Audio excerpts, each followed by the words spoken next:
बिस्मिल्लाहिर्रहमानिर्रहीम। अस्सलाम वालेकुम नाज़रीन। माँ बाप और औलाद ये दो तरफ़ा एक बड़ा खूबसूरत एक रिलेशन है, और इसकी खूबसूरती की बात यह है कि इन दोनों के कुछ फ़राइज़ भी हैं, इन दोनों के कुछ हुकूक भी हैं जो अदा करने चाहिए। एक तो ये है कि माँ बाप को कैसी ट्रेनिंग करनी चाहिए अपनी औलाद की, माँ बाप को कैसा रवैया रखना चाहिए, ये एक और शोबा है। लेकिन जो मैं आज बात करना चाह रहा हूँ कि औलाद को माँ बाप के लिए क्या करना चाहिए, या वो औलाद जो है माँ बाप की खिदमत कैसे कर सकती है। आका दो जहां सल्लल्लाहु अलैहि वसल्लम ने इसके ऊपर बहुत ज़्यादा फोकस करवाया है कि ये बहुत ही ज़रूरी बात है। कुरान कहता है कि हमने इंसान को वसीयत की है कि वो अपने वालिदैन के साथ हुस्न सलूक करे, और फिर एक जगह पर आया कि अगर वालिदैन तुम्हारे बुढ़ापे में तुम्हें मिल जाएं तो तुम उन्हें उफ तक ना करो। ये इंसान जब कहता है ना उफ, तो इसका मतलब ये होता है कि किसी ऐसी जगह पर वो मौजूद है कि जहाँ पर इरिटेशन को हो रही है उसको, या बार बार कोई बात कही जा रही है तो आप उसको कहते हैं कि उफ, ये तो बहुत ज़्यादा हो गया। लेकिन सोचने वाली बात यह है कि बच्चा जब माँ के पास होता है या बचपन में होता है तो माँ बाप उसको घंटों के हिसाब से उठा के गोद में फिर रहे होते हैं, उसको चलना सिखाते हैं।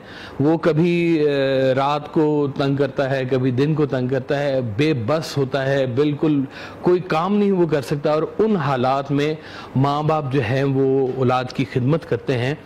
माँ बाप ही एक ऐसी खालिस चीज़ हैं जो अपनी औलाद को अपने से आगे जाता देखना चाहते हैं।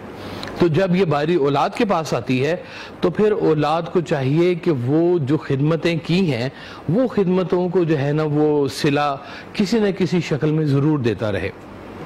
आखिर दो जहां सल्लल्लाहु अलैहि वसल्लम के पास एक सहाबी आया, और सहाबी आए, उन्होंने फरमाया कि हुजूर, मैं हुस्न सलूक का पहला इस्तेहकाक या पहला हक किसे दूँ?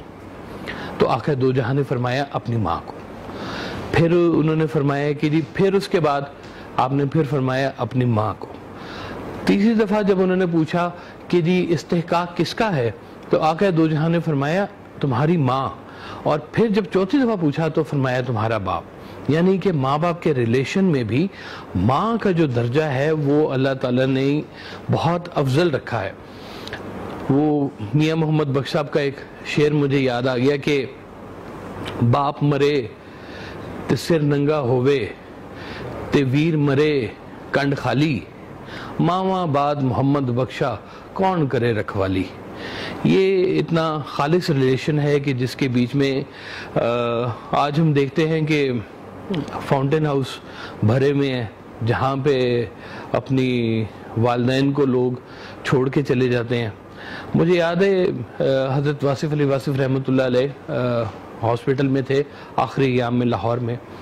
तो आपने फरमाया कि देखो जिस्म में एक छोटा सा कोई पुर्जा होता है जो ख़राब हो जाता है, जिसकी वजह से इंसान बीमार हो जाता है, तो उसकी वजह से पूरा इंसान तो ज़ाया नहीं किया जा सकता।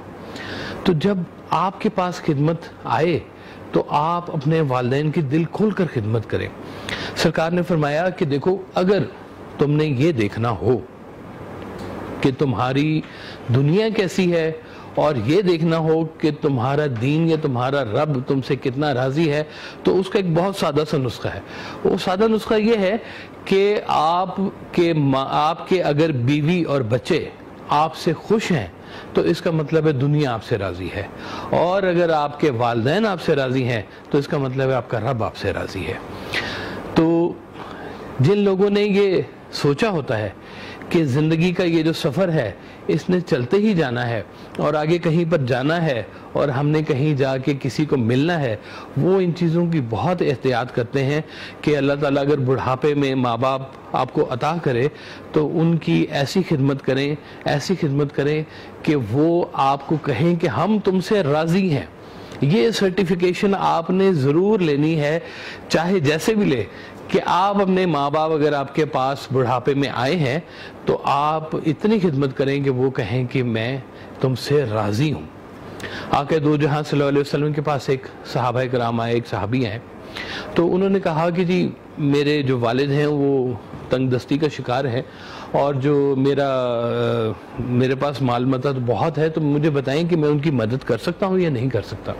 یعنی کہ جو اولاد انڈیپینڈنٹ ہو جاتی ہے اور گرو کر جاتی ہے اور ان کے پیرنٹس پیچھے بیٹھے ہوتے ہیں یا پیسے کم ہوتے ہیں، کچھ بھی ایسے معاملات ہوتے ہیں، تو آقا دو جہاں نے فرمایا کہ تم اور تمہارا مال دونوں تمہارے باپ کے ہیں، کہ تم اور تمہارا مال دونوں تمہارے باپ کے ہیں۔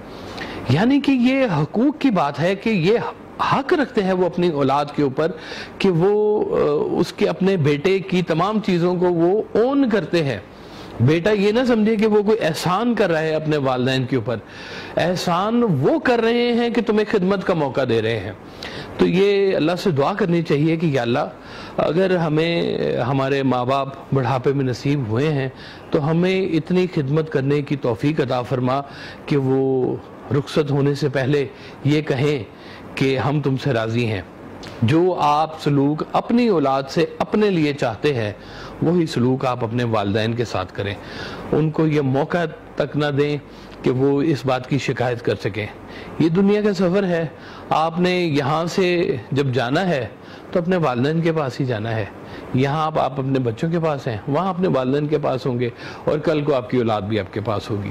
یہ سفر کا ایک بڑا ذریعہ ہے، اور غور کریں اور اس پہ ضرور کام کریں کہ آج موقع ہے، اگر کوئی غلطی اور کوتاہی ہے اپنے ماں باپ سے معافی مانگ لیں۔